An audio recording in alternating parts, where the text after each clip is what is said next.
Hey guys, what's up? It's Schla, coming back to you with another episode of Car Rides with Schla, and I was just thinking, I don't know what number episode it is. I had been kind of keeping track in my head for a while, but I have no clue now. I mean, with coming back from vacation and just completely losing track of everything, and then I was kind of in my slump for a while. I just don't know what time. I don't know what number it is. None of the equipment has came for the recording so far. I mean, it could come today, obviously. One of the things I have, I guess, as a mental discipline, perhaps, is I'm just not checking the tracking anymore for packages.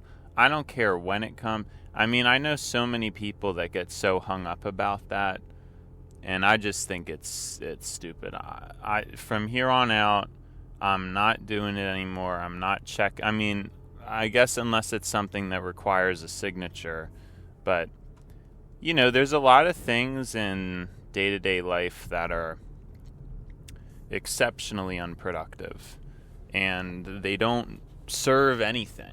They're just things that you do kind of mindlessly because of boredom, and at least for myself, I think it's important to eliminate those things. I don't know, how you guys feel about that. I know a lot of people doesn't matter or they don't care. And I mean, that's okay. Everybody's on a different path, right? But for me, I'm an optimizer, and I would like to know that I'm doing the best I can, I guess. So that's that. I mean, I don't know, just a quick comment. I haven't been checking the tracking, so I guess they could have came by this week, but I don't know if the Postal Service is open on the 4th of July or not, but whatever. I don't really care. I'm just not going to stress about the face reveal. I was stressing about it, but I'm not anymore.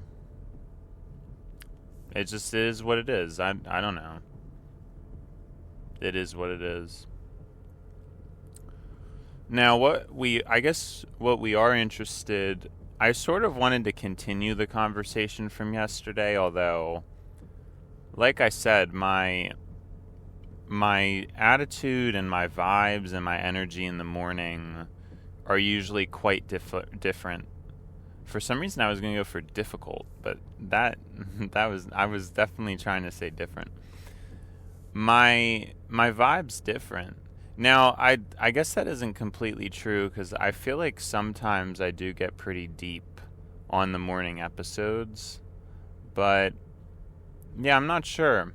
I think I have way more time to kind of think and like having have gone through a whole day.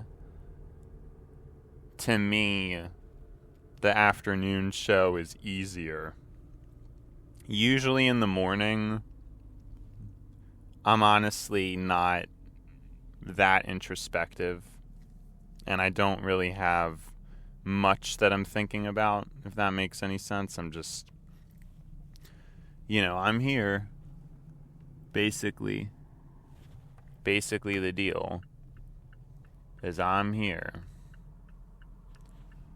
And yeah, I don't know, that's about it, right? There's not much else to it.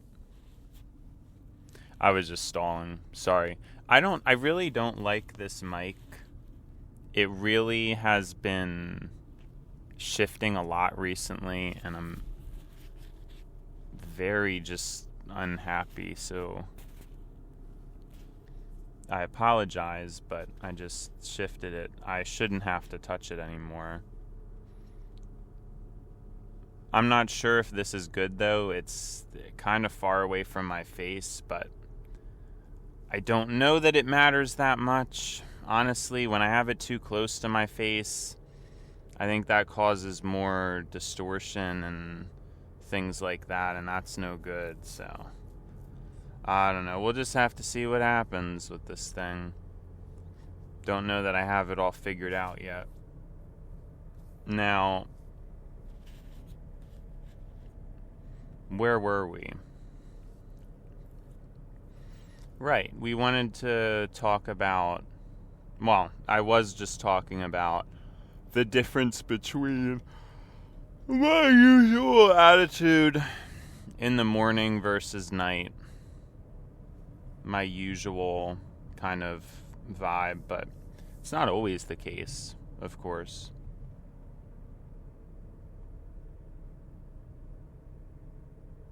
It's not always the case.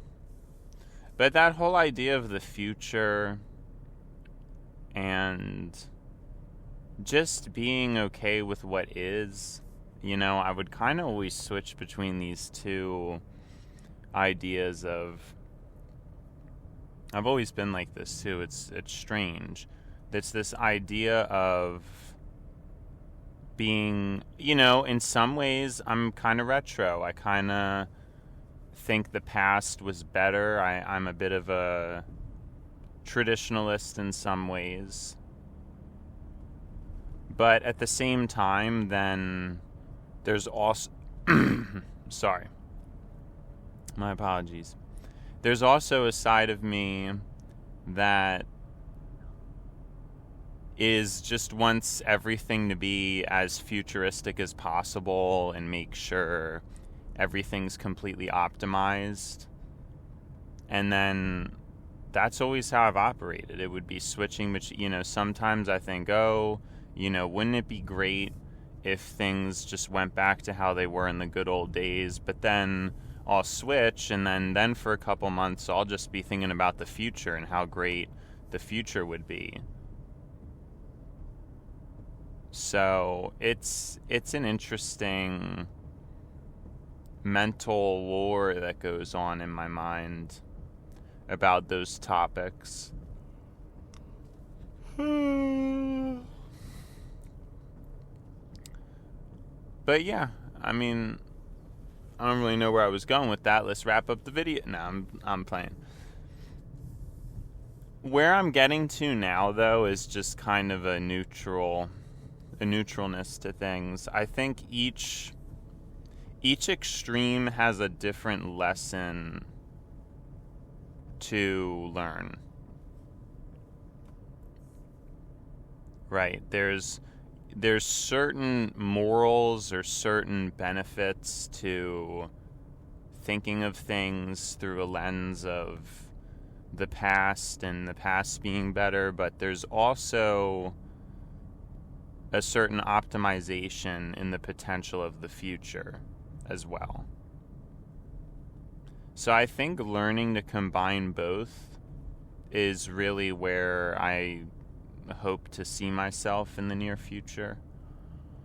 Because combining both of those mindsets is quite rare, and it's quite rare, and I don't usually people are in one camp or the other. So if I could have insight into both, I think that would be a very good thing. Now, where I fall now is what I'm calling this Great Neutrality, which is just being at peace with what is, not necessarily putting some kind of label of, let me think, good or bad, black or white, right or wrong, good or evil, when it comes to the progression of the future. I talked about this a bit yesterday, but I might be able to delve more into that specifically now. Maybe I already summed it up enough. Maybe this will be some overlap, but this is what I feel like talking about, and I think it's like an expanded version of the concept. I do. Well, if I even get to that, because a lot of times when I'm talking, it's like, I don't, stuff comes up.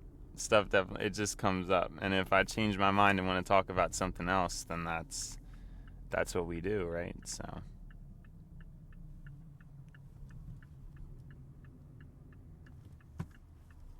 that's just what we do.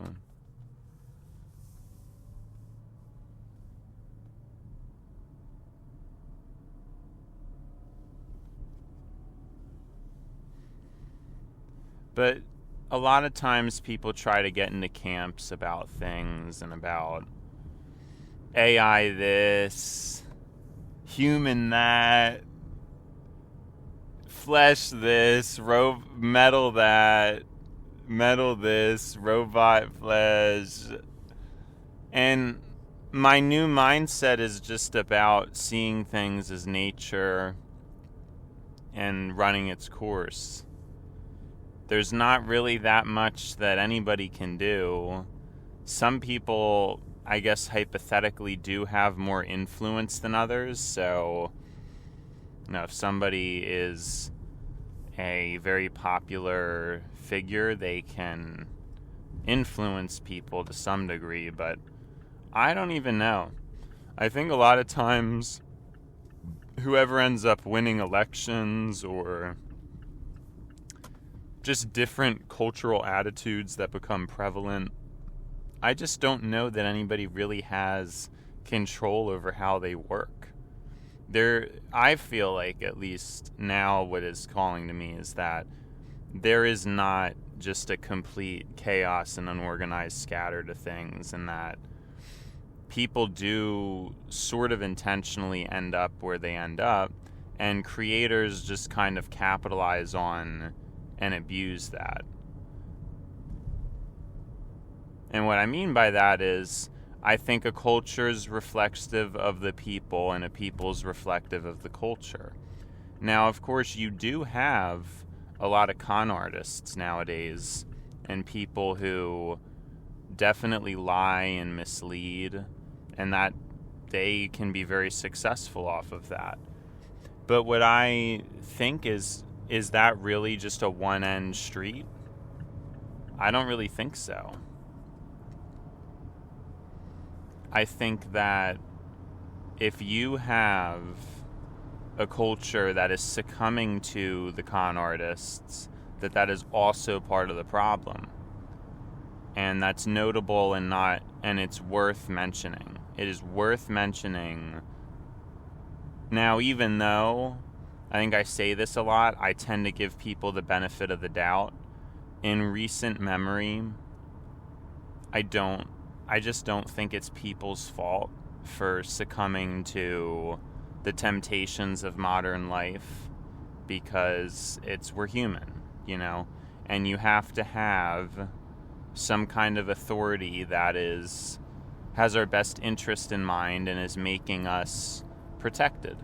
Now, a lot of people could argue about this, but I just think it's been something inherent to modern life.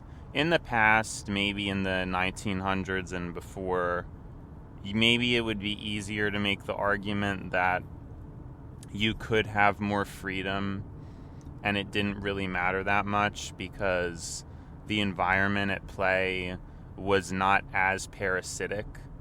So, but even then, back then, there were more rules. So there's probably less rules now than there was before, unless there's so much more that's allowed and put up with now in terms of advertisements and the craziness of advertisements and such. So, yeah, I mean, so that's a tricky conversation, because a lot of people have pursued this freedom ideology, and now we're here, and it's not all it was cracked up to be. I think it's interesting, too, because it's typically correlated with the political right, and I think a lot of the people who voted for a lot of the Reaganomics deregulation, I don't know that they really would have liked the result of it, because the result of it would be a far less Christian society, because if you deregulate and make things more economically based and not based on rules or regulations, you're most likely opening the door for human exploitation, which, I mean, that's not really conservative at all, but that's kind of what's going on. Well, I guess it may be conservative in the, perhaps it could be right-wing in the secular sense, but I think most people who are religious in accordance with Jesus and the teachings of the Bible would not approve with the end goal, the end game of what's going on now. So I think that's pretty relevant. I think over the decades, a lot of people probably voted in that direction and fantasized about freedom, but did not understand the deeper or long-term consequences of that. And again, also not realizing that it's actually a fairly liberal idea. It is still a continuation of liberal ideas to be small government. So I think it's all very interesting. But take it back to what I was talking about. Yes, the politicians and the leaders, the podcasters, the celebrities, they are partially to blame. They could be wiser, they could be this or that. But at the end of the day, I don't know how it really changes. You do have certain cases where people do get banned. You know, Alex Jones got banned, and it really did not destroy his platform that much. If anything, for some people, it gave it more of an allure. And so that's where I think it's complicated when it comes to suppression of speech, is if it even works. And if it doesn't work, it kind of leads back to my point about how there is just sort of this natural flow of people end up believing what they want to believe, and there's not a ton you can do to stop that.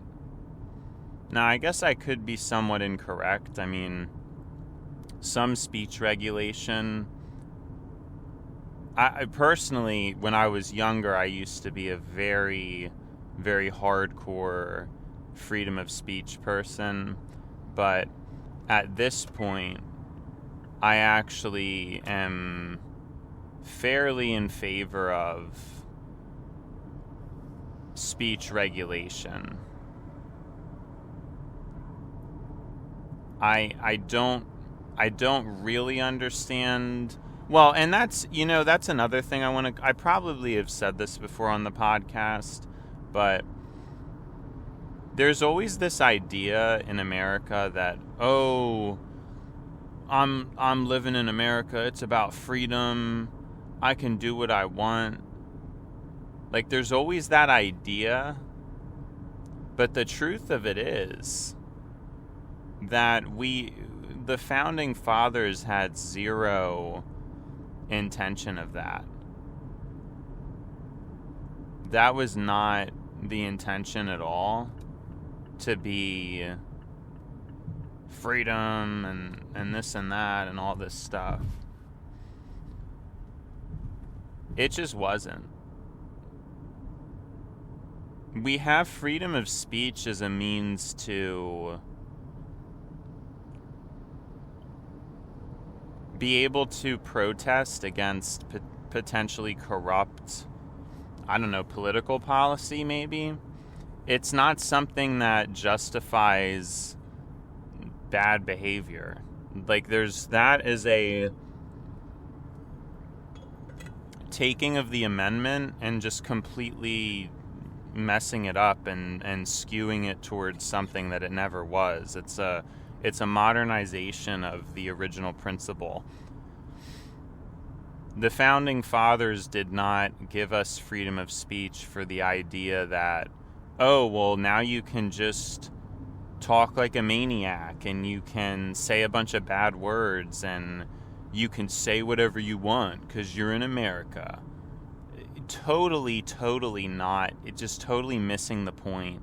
Has nothing to do with why that exists.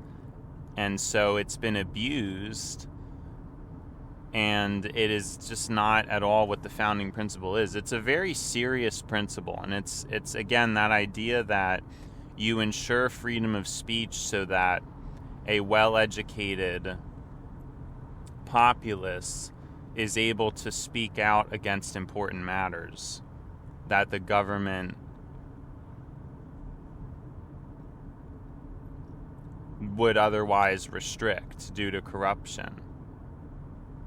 That's what the purpose of that is. Now, here's where I get to my point about the reflective either way. Our leaders do matter. Obviously, Trump is curious to suppress speech a little more. Now, you could say it's in more of a subjective way, at least in my opinion. The way he words it, it's probably more of a moral, but the way I would word it, it's a subjective. I see it as a subjective. I don't know that his suppression is leading to clear moral advantages. So, because as I touched on earlier for a brief second, I am getting to the point where I think some regulation of speech could be good.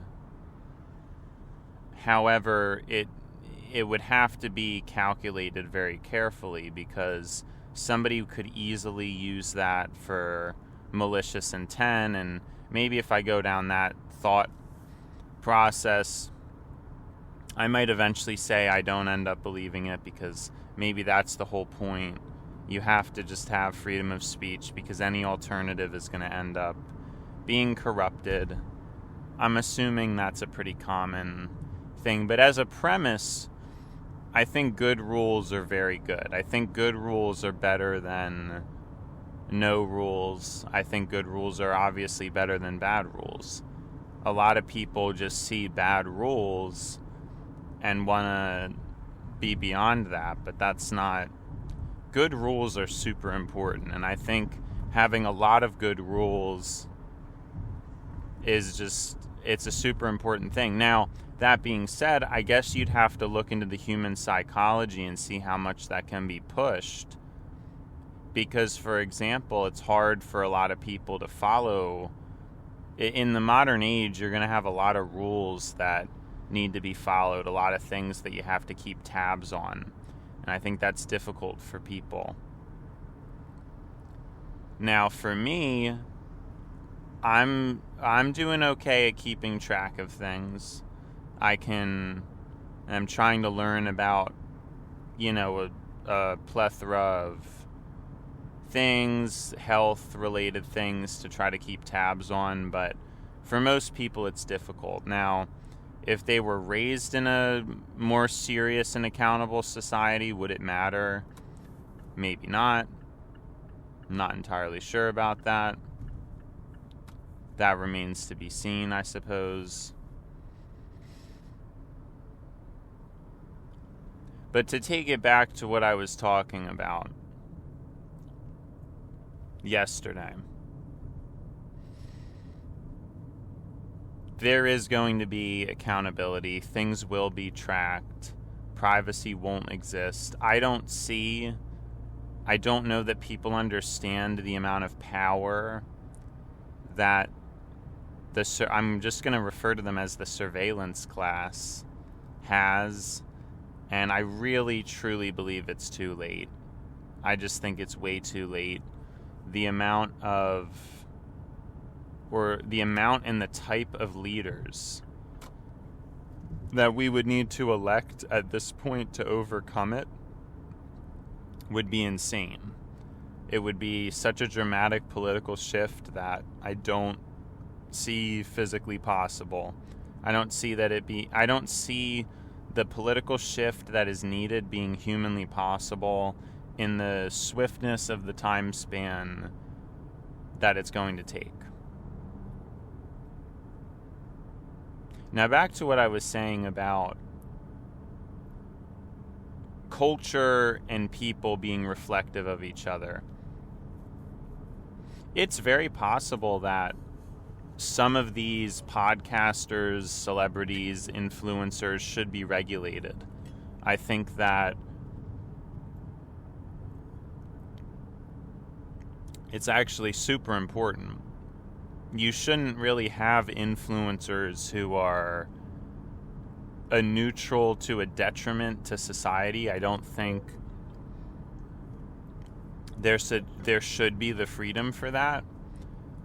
Now, I guess I get a little bit conflicted because I do also like to see the actualization of human potential. That's something I'm into. So even if it's negative, there's a part of me that's curious of seeing the fully liberalized form of humanity, the fully modern, the most modern possible, even if it's not good. I think to some extent, maybe a certain amount of people could show us what that looks like, but I don't think it should be as many as it is, and there should be regulation about it. It's very important to have good role models. And see, the main thing I'm getting to is, really, whose fault is it? Really? Is it really people's fault? Is it really the influencer's fault? I mean, in a lot of ways, it's just one and the same, is it not? I don't know. There's tons of good content out there that people could watch, but I guess the allure of a con artist, it's just stronger, and entertainment is just stronger for people, and that's where most people gravitate to, and I think that's human nature. I don't know that can necessarily be subverted by government, and that's a huge impending issue that we're going to have to figure out, is that to what extent, even if the government wants to do good things, which right now I don't think that's the attitude of the government's attitude is to do minimal, not good things. Minimal or bad things is really I think the current governmental attitude.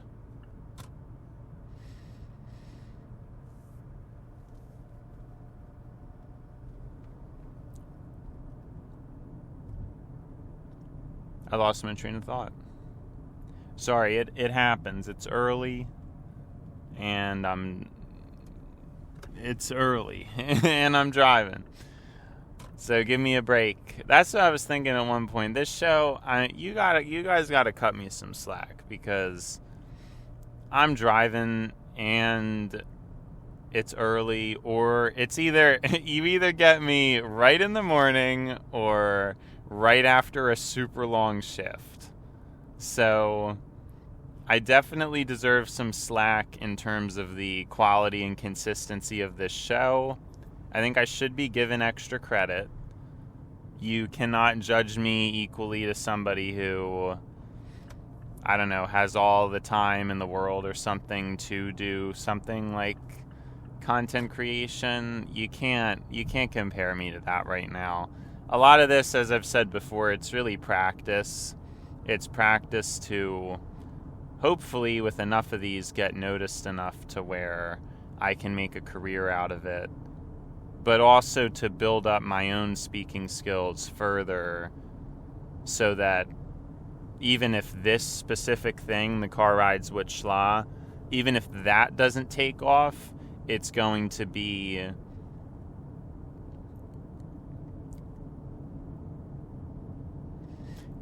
building my speaking skills properly. Well, hopefully it will be built. I mean, I'm just freeballing here, so who knows what it's going to be doing. But yeah, I guess that's pretty much all I have to say about that. Now, where were we? Yeah, because we're running fairly low on time, so that's not too great, is it? Not too great. I think it's we're basically talking about how I think government could be better, but I also think a lot of this stuff is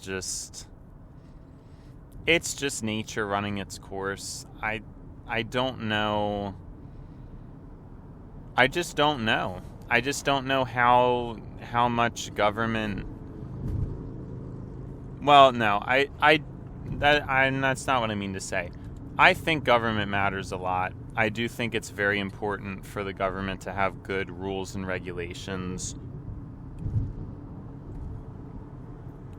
But what I'm exploring and understanding is the caveat to that is that, again, even if the government does do the right thing, sometimes it's unpopular with people. And I just think that's a pretty difficult cycle to break out of or overcome, and it's human psychology. And so nature will end up running its course, and I think we are going to see some change, though, some forceful change. Like I said, people are going to have to be accountable for things. And I'm going to go out and say it's both issues, right? I do think that rich people are too greedy.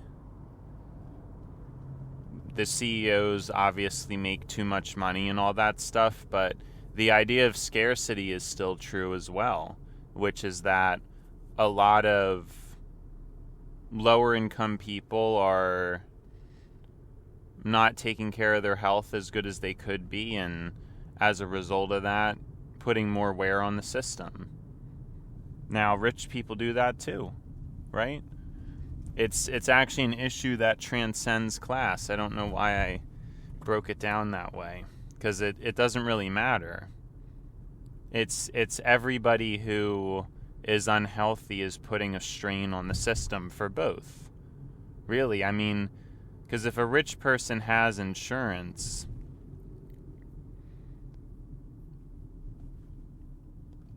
they presumably pay the same amount as a poor person, which we can obviously get into whether that's even fair or not, because probably there should be a bit of a progressive curve. If you're making $1 million a year, I think you could probably spare the insurance companies a bit more. But that's not really how it works, because even though the only thing I can think of is rich people pay for, I guess, better insurance, or if their car is more expensive, they have a higher rate. But that doesn't really make that's not what I'm talking about, because then you're getting a better care that costs more. What I'm saying is that there probably should be some level of, if your income's really high, you should probably pay a little bit more into the system.